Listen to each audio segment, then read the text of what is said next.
Good evening, everyone. We are back again and coming in live from Decaf Coffee Republic here in Pasig City. Hindi po kami nag-operate currently. Naka-quarantine po kami ngayon.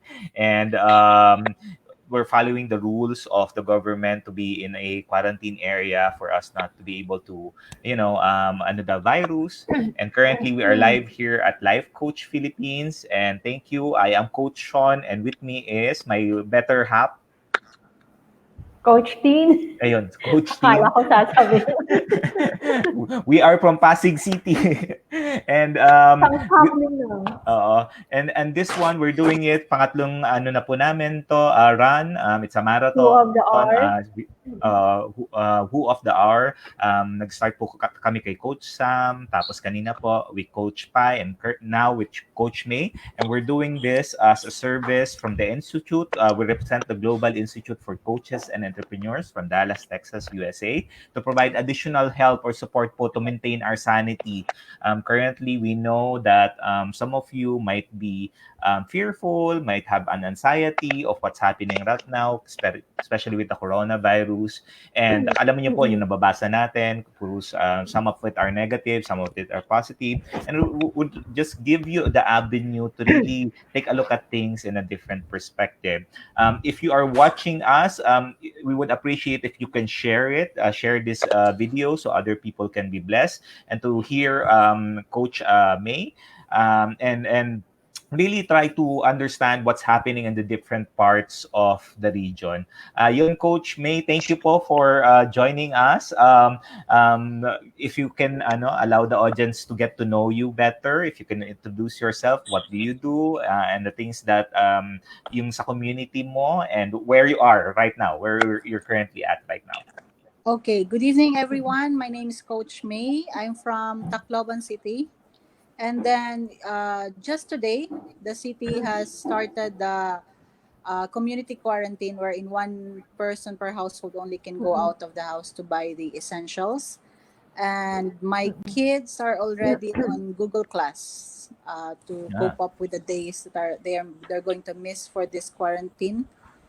And then so far that's it. I hope everybody will follow the government's advice so as to contain the virus that we are facing right now. Yes, oo, dapat follow nila yung quarantining right now. Coach, taking a look at the situation right now, dyan sa area nyo, how do you feel about the last couple of days, especially with the changes, yung mga nangyayari ngayon with the community? What's the current situation that you are in today?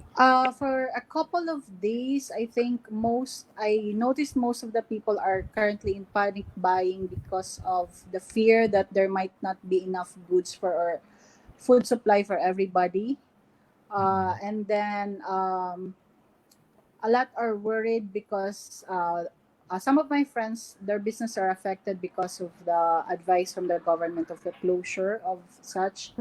And then it's as for us, because we are in the medical supplies business, so we are in distribution. It is difficult for us to deliver the goods because of the strict strict entry to the hospital. So that's it, and it takes a lot delays in time in traveling because of the checkpoints that we have to go through. Yeah. Yep. Coach May, what do you currently provide as yung mga medical supplies? Everything, coach. So we have one hospital that we are delivering pharmaceuticals, but majority of our customers, we provide them the medical supplies and equipment that they are requesting or they need from us. The basic, just like everything, most of the items that you can see in the hospital. Yun po yung na pinaprovide nyo. And you shared a Yes. while ago, Coach, na the businesses are being affected with the situation. You currently, Coach, with that, as a business owner, how are you currently managing the situation as far as yung sa business mo, and balancing it with the situation that you have at home? Syempre, taking care of the kids, taking care of Yes. your husband and your family Your members. family. Paano mo po siya binamanage ngayon? Uh, as of now, we have a different strategy na kasi. So, as much as possible, my husband especially is busy with contacting all the suppliers because we have projected that there might be a shortage of the Mm-mm. medical supplies, and Mm-mm. we have to have that enough inventory because it's our responsibility to provide that to our customers right now. And so I feel bad also for my friends who are into the food business, restaurant business, and hospitality business because Mm-mm. they are already required to close. And for the food business, they can only like cater to takeouts and Yes. deliveries. Mm-mm. Mm-mm. Yes, and so that would mean less income for them as well. Even though there would be like, because people I think majority of the people here in Tacloban are already cooking at home rather than Mm-mm.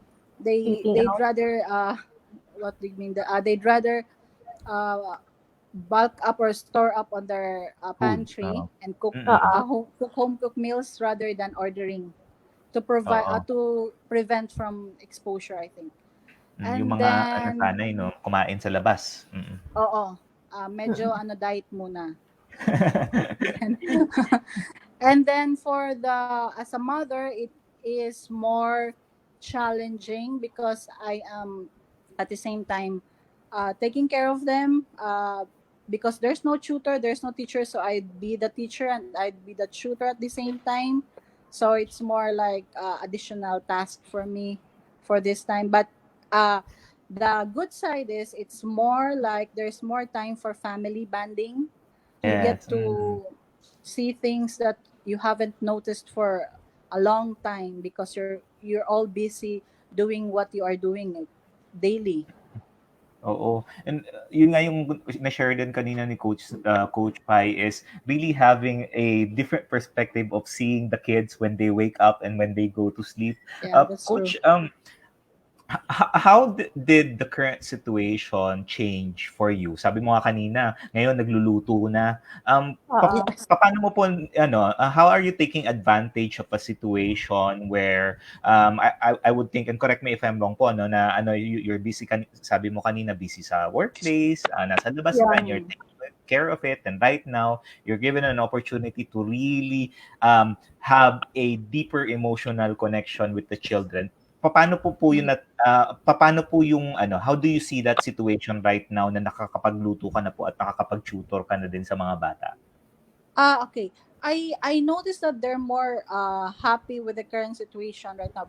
It's just that sometimes they get bored because they miss their friends, but Mm. it's just that they're happy that I'm cooking. They can eat my food or my food daily more often, and then they are happy that I'm there to guide them with Mm-mm. their studies more than I usually do on the previous time that everything was normal. Coach, Uh, can you share to the audience ano po yung image ng normal dati sa'yo and what Oo. changed Normal now? dati was you wake up, you tell the kids, okay, prepare to go to school, and then you send them to school, then you wait for them to come back. You do the rest of the day, you do what you have to do. You have to do this, you have to work, you have to Mm-mm. go to the grocery, the normal things that you do. That's what normal, but not right now. You cannot do that. You cannot just think that, oh, I have to go to the grocery. No, you have to think people might be in panic mode. You have to think twice. You have to plan wise when you go out of the house. That's the normal thing right now. That's abnormal before. You can just go out anytime you want. That's the normal thing for you to do. So, how did it change you, coach? Kasi if I remember, sabi mo, you do have a business. And so, you're used to really going out and Busy, talking to oo. people. So, Mhm. what has changed after Uh, the I the issue in the or the... business, I'm really not the front the doing Okay. the one-on-one talking. I'm more on the office Mm-mm. side, but Oo. uh the thing that really changes right now, aside from the Mm-mm. business wise that I'm dealing, is you get to, because usually before, you when your friends are bored, you think that you're stressed, you just call your friends, oh, Yeah. can we have coffee and we can do it, then we need this. It's like Yep. you are entitled to go out with your friends anytime because you're stressed, but you cannot do it right now because everybody wants to be safe, and it's a government Mm-hmm. mandate for you to stay at home. So I think that's Mm-hmm. one major changes right now that people are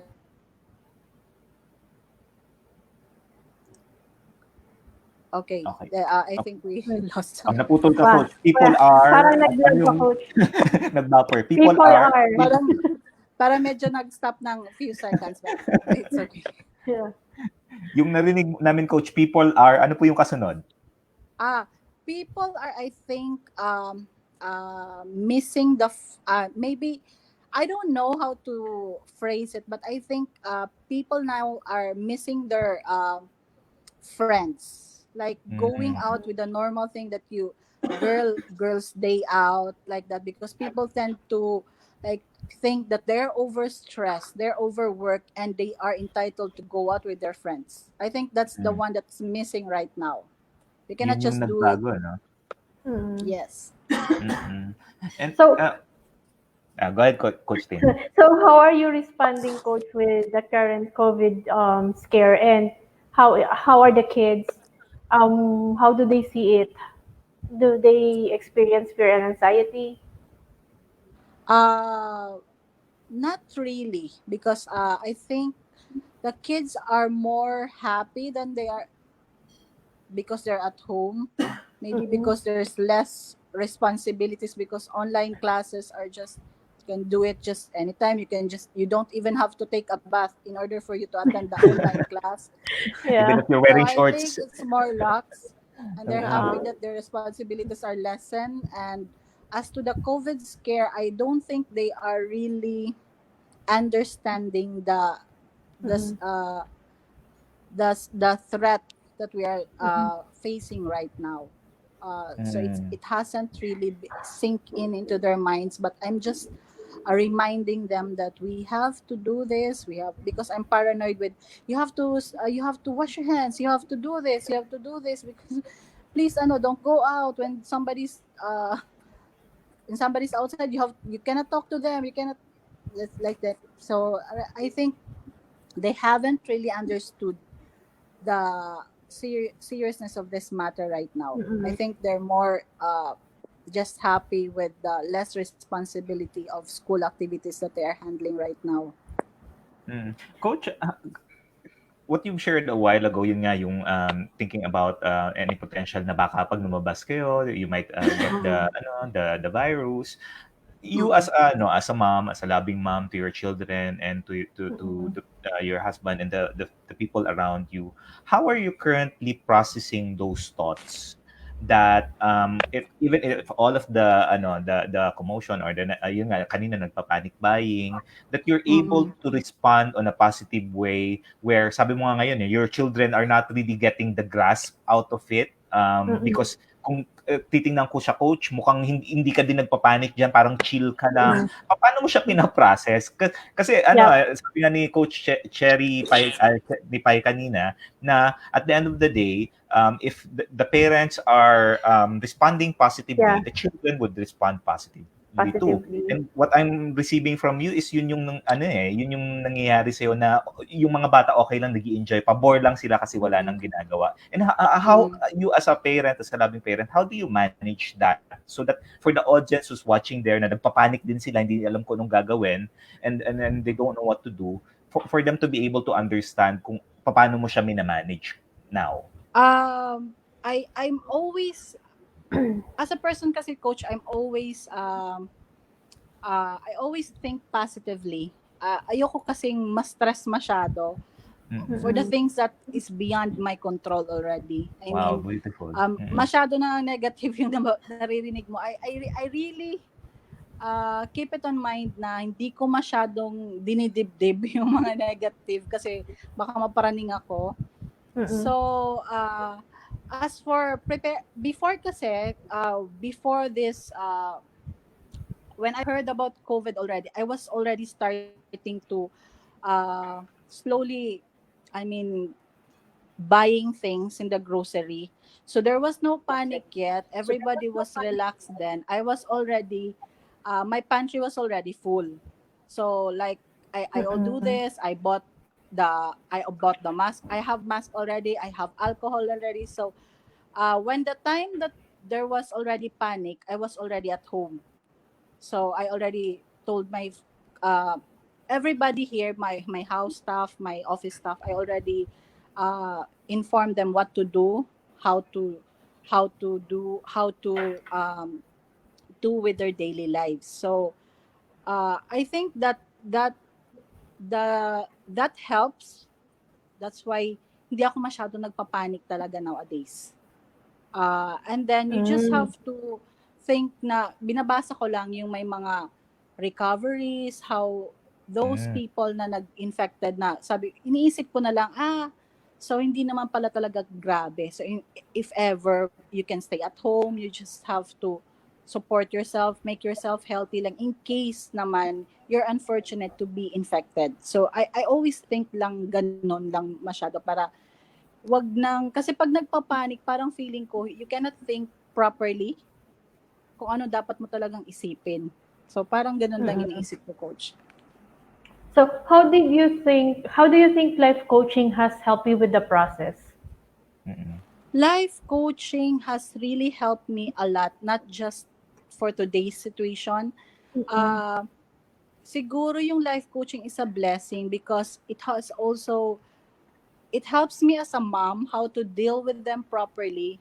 Kasi ako Mm-mm. medyo madali ako magalit dati. So when I think about it, I always think pag may kailangan akong sabihin sa kanila to think it twice, to how to say it to them properly, how to Mm-mm. say things properly to the other person na para medyo hindi maganda yung pakinig nila or maganda yung tanggap nila Mm-mm. doon sa sinasabi ko or kailangan kong i-impart na gusto kong sabihin sa kanila, kailangan pag-isipan ko muna na maganda yung dating sa kanila. Mm. Siguro Okay. ganun, coach. Coach, what's Sige. what's the most challenging Mm-mm. mindset na kailangan mo i-shift after you got certified that you needed to change that because you feel na pag hindi mo siya binago, baka pag binago mo siya, that would significantly impact the way you see you run your life and Yep. the way you influence Mm-mm. your children. Ano yung significant na binago mo? Okay. Yung most challenging siguro sa akin kasi ako before, ang Mm-mm. hilig-hilig ko mag-advise kahit hindi ako hinihinga ng advice. So siguro, in a way, that was the most challenging part of myself kasi alam kong hindi pwedeng advice ako na parang feeling mo ikaw lang talagang marunong. So yun, siguro, yun yung challenging because I need to be more open-minded, mas kailangan ko siyang mas lalong makinig sa mga Mm-mm. sinasabi nila because baka meron sasabihin sila na kailangan kong intindihin din para dun ko makita kung ano talaga yung nafe-feel nila. Yun yung more na challenge sa akin, yung advising. Kasi Advice ganun ako giving. dati, more on advising. Oo, and ano nga 'di ba, 'pag nagbibigay ka ng advice, 'pag binigay mo hindi naman susundin, Hindi naman naman nakikinig. tapos 'pag ginawa pa rin yung gusto nila, magrereklamo sila, lalapit uli sa'yo, tapos ikaw na maiinis, ikaw magagalit, ikaw tuloy Oo, na stress magagalit ka imbes na. na hindi ka na stress. Dagdagan ng stress mo sa buhay. Dagdagan yung stress sa buhay mo. Coach, out of all of the things that's happening, yun nga, you shared your situation Mm-mm. currently, yung nakita mo, how are you filtering those things that you read in social media? I'm narinig ko kanina yun nga, may mga nababasa and so on and so forth. Paano mo siya filter na yung mga information, whatever information that you're getting is something that for you would be worth your time and worth Yep. the time that you would be able to share to your children? Paano mo po siya filter ngayon? Fini-filter ko pag masyado na kasi siyang parang negative na kung wala ka na talagang nakikita, for Mm-mm. example sa balitang yan, na wala talagang parang feeling mo tinatakot ka na end of the world na, I don't Mm-mm. usually read those stuff na. Yung binabasa ko na lang is yung yung parang dinadivert ko na lang masyado. Kung pag masyado nang madugo yung balita about Mm-mm. COVID, I try to divert my attention to other things naman. Kasi, I mean, sa pag-iisip ko, it doesn't, COVID, hindi naman porket may COVID na doon na lang nakasalalay yung Focus. buhay natin sa Yep. daily. I think you also have to uh, look on the brighter side. Kasi hindi naman Mm-mm. lahat COVID na lang talaga. Kailangan din natin pag-isipan yung iba, yung mga ganong bagay lang. Kung masyado ng toxic sa paningin mo, parang I block it na. I don't wanna listen to it already. So, ang ganda nga nun, coach, that you are really able to process how you feel, how you think, and how you behave. Kasi whatever we exude or whatever we feel, we are very transparent to our kids na kahit hindi mo i-voice out, our kids would really be able to pick out that negative energy, and Yes. they would also feel that. So, ang ganda lang na you are able to manage, kasi sabi mo kanina, you are panicking, pero you were able to control that panic. Mm-mm. Kaya yung mga bata din, walang na-experience na parang, ano ba yung COVID? Mamamatay ba kami? Walang mga tanong na ganun, di ba? Kasi Wala. are really inquisitive. So, alam mo yun na pag may na-sense silang ganun, they would really ask. So, it's really beautiful that they are able to just go on and that they are enjoying the time with you. So, what encouragement could you give out to the parents that are watching us with regards to the current situation that we have as parents? I Okay, as a mom, gusto ko lang sabihin siguro kasi meron din ako mga friends na mga mothers din na talagang Mm-mm. super napapraning na talaga ngayon, to the extent sinasabi ko na I think more than anything else, this COVID threat is giving us a major lesson lang naman in our life that we are Mm-mm. powerless, incomparable to God. So kung ano yung plan ni Lord para sa atin, I mean, we have to just have faith in Him na everything will, siguro hindi man siguro soonest or hindi natin alam kung kailan Mm-mm. talaga. Pero Mm-mm. I think we just have to hold on to that faith na hindi naman siguro tayo pababayaan ni Lord ng ganun. Kasi kung if we let the panic and we let the fear control our lives, I think hindi mo na alam how to live your life on a daily basis kung papairalin natin na kailangan takot tayo lagi. I think ganun lang. Kasi at the end of the day, you still have to live another day tomorrow and the following day. So kung palagi ka na lang takot, how are you going to live your day? Even 1 hour siguro feeling ko nasa sulok ka na lang, and then you're just thinking of a lot of worst things in your mind na pwedeng mangyari. Pero overthinking lang pala, tapos naisip mo, sinayang mo lang yung oras mo instead of gumawa ka ng mga bagay na ikakatuwa ng family mo or Mm-mm. doing things, the productive things, nasayang mo yung oras mo sa kakaisip sa mga bagay na wala ka naman talagang power or control na mag-stop, or ano, you just have to have faith sa tingin ko in order for you to survive this Mm-mm. COVID threat na marami talagang napapraning dahil lang dito. Yeah, and that's beautiful, coach, no, na you're able to encompass that, especially sa mga anak natin, because at the end of the day, it's very crucial for the parents because Mm-mm. we are mirrors, mini-mirror yung behaviors natin ng mga bata. And if we're exuding a positive energy to the children, then eventually yung mga bata magre-respond din. Coach, with the Yep. current situation, just stepping back and taking a look at your relationship with your husband right now, and anchored dun sa business mo, how did the situation influence your marriage currently and the relationship that you have with him? Sa marriage, okay naman kami kasi parang partner kasi kami ng husband ko. So kung anong strength ko, weakness niya yon. So kung anong weakness ko, strength niya yon. So we always work like that. Personal life or business, we always do that. So kung anong strength niya, kailangan face niya yon. Kasi hindi ko yung strength. So mga ganon. So kailangan, let's say, sa sales, hindi ako magaling doon. So kailangan, kararin niya yun kasi hindi ko yun forte. So pag ganito, pag finances ako yon, so ako yung dapat. So the same din sa marriage life namin. So for example, kung may fear ako, like say like that, siya yung nagre-remind sa akin, hey, kalma, mga ganun. Chill. Hindi pa to kaano.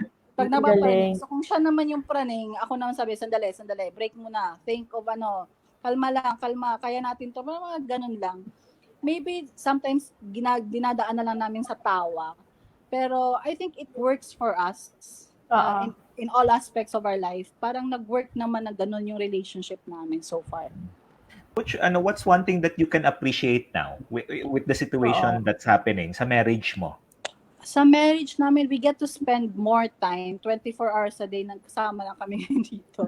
So I think that's precious because not everybody are blessed to have that time. Kasi meron din namang iba na OFW yung asawa nila, and then, or na-trap sila sa ibang city, hindi sila makalabas. So they wish na siguro kung ito na yung katapusan natin, at least magkasama man lang tayo, di ba? So at least I'm blessed and I'm grateful that I am blessed to have my husband here by my side during these times na talagang tinetest yung faith natin. Ang galing nga nun, Coach. No, you are really complementing each other. Kung ano nga yung strength, yung weakness. So, it really has to go to work that way. I just would like to acknowledge the coaches that we have online watching us. We have Coach Hi, Candy, coaches.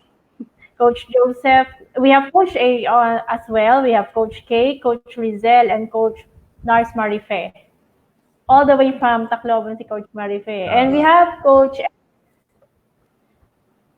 So with this current scare that we have, Coach, 'di ba? Sabi mo nga kanina, we really can control. And to sum it up, parang what I captured is from the first to the second to the third, which is Coach May, na guest natin online. I would always capture the God, that we are going back, yung spirituality, going back to God. So this is really a time that we are able to reconnect, kasi our spirituality is not just about the God we serve, but also the significance of each member of the family that we have and our significance. So bumabalik tayo doon. Ang ganda lang na this COVID scare is giving us that positive outcome. Sa'yo, Coach, what if we encompass it as a whole for your family, for your children, what outcome do you want to see after this COVID scare? After this COVID scare, gusto ko ma-realize namin lahat or malagay sa puso namin the lesson that the COVID threat or the COVID virus is trying to give us. Kasi before pa yan nagpanic lahat, before pa to naging parang sensational talaga. I told my husband na siguro this is just a time for us, na sabi ni Lord, sandali, pahinga ka muna. Kasi parang medyo ang bilis-bilis ng isip mo, lahat na lang ng oras mo iniisip mo, dapat ganito. Kasi ganun ako, dapat ganito, by 5 years na dapat ganito na. So, minsan na nakakalimutan mo what is really relevant to your life, which is your family, and then your peace of mind. Kasi, ngayon lang namin din na-realize, gusto ko hindi namin makalimutan na the lesson of it na you really don't need na maging super mayaman ka. You just need peace and happiness pala. Hindi mo pala kailangang nakahiga ka sa ganito yung tirahan mo, ganito kalaki yung business mo. It's just when you stay at home, then you realize that the basic things really, or the basic, kung anong nandyan lang ngayon, will really give you the happiness and the joy that you have been praying all along. Ganun mo lang siya na-realize. Yun ang hindi ko kailangan kalimutan na lesson for today, na yung ganun lang, yung simpleng buhay pala na kailangan mo palang, okay lang pala, mabubuhay ka rin naman pala, hindi mo naman pala kailangan gawing stressful talaga to the max yung buhay mo.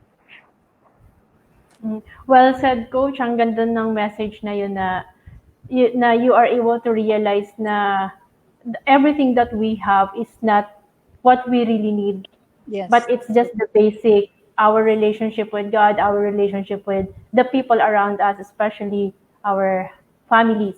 Kasi yun Mm-mm. naman talaga yun eh. Kaya nga tayo nag-work for them. Kaya lang, what usually happens is we forget na we are working for them kasi na-attract na tayo dun sa part na kailangan gusto ko ng magandang ng material things. Mm-mm. Parang doon Yes. Yeah. tayo nag-focus. So, hinabol natin yung fortune kasi akala natin andun talaga yung happiness. Kasi nga, masaya nga din naman na nakapagbibigay tayo sa family natin ng mga gusto nila. Pero this Yes. Yeah. COVID scare gave us the reality na pag kinuha pala lahat ni Lord, pag binago niya, wala pala. Wala Mm-mm. palang pupuntahan yung mga nahabol ko na hindi naman necessary. So, sabi nga ni Coach, it's really hard to let go of what works. Yeah. Kasi it's working for you eh. You have Mm-mm. the financial capacity, the means Yes. na ang hirap i-let go. Pero at Mm-mm. the end of the day, you're able to realize that these are just things that God has given us for us to be able to enjoy life and to give back. Yes. So yun, Coach. And ano ba? I would just like to invite all parents out there.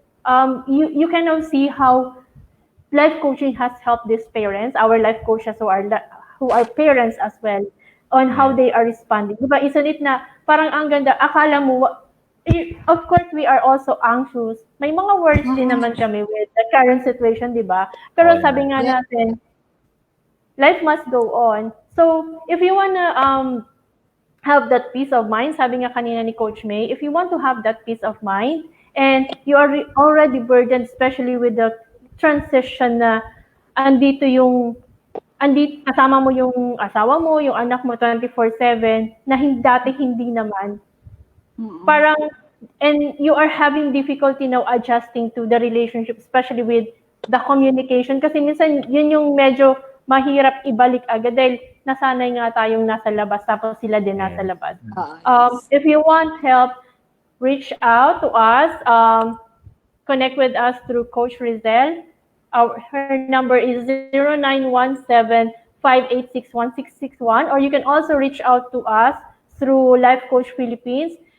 If you also want help from Coach May can be reached through her FB page, di ba, Coach? They can Yes. chat Yes. with you if they need help Yes. as well. So we are open to help out anyone who wants help, especially when it comes to keeping their mental sanity. Kasi ang Yeah. daming ang nangyayari ngayon eh. And it's really hard to find someone na you can talk to who can help you process what you really feel and how to respond positively. Yeah, and especially Yes. for those parents out there who's watching, we know that the situation is not really medyo tedious siya, madaming nangyayari sa brain. If you need help, just let us know. Coach Tin and I are here to help you in your relationship and your family as well, so that mas strengthen siya. Kasi sayang ang buhay eh.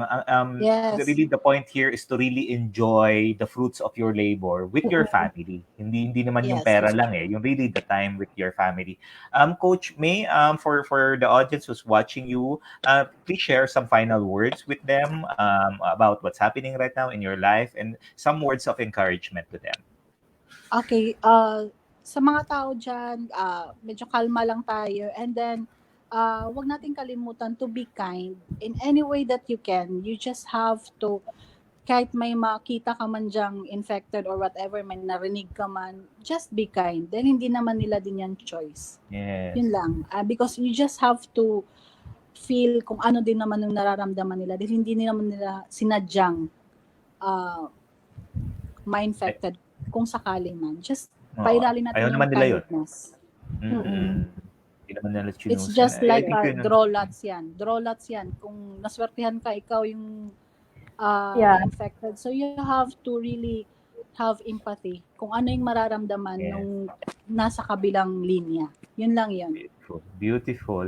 Ang Thank you, ganda. Coach. May tuturo po kami sa mga audience. Coach A teach us this. Ang tawag po namin dito, Love Bam Boom. Okay lang ba, Coach May? Coach, Gagawin gawin natin natin siya. to. Love Sana kaya mo bamboo. mahawakan. Okay, sir. Pwede bang humawak ng phone mo dyan? Sige. Sige. Ayan. Meron, Love, Coach? Ayan. Ano the ba yan? heart, the Love Bam love. Boom siya. Ayan. Love Love, Bam Boom. bamboo. Dali. Love, Sabay bamboo. tayo. Bam Boom. Love One, Bam two. Boom. Wait Sabay-sabay lang, tayo. magkawin 1, ka 2, kape. 3. 1, 2, 3. Love, bamboo. Boom. Thank you, Love Coach Bam Boom. May. Thank you, Coach May. Thank you Thank you so for the much for joining time. us. Thank you for your Ingat kayo time. lagi. Seeing you. Ingat din po kayo. Bye-bye.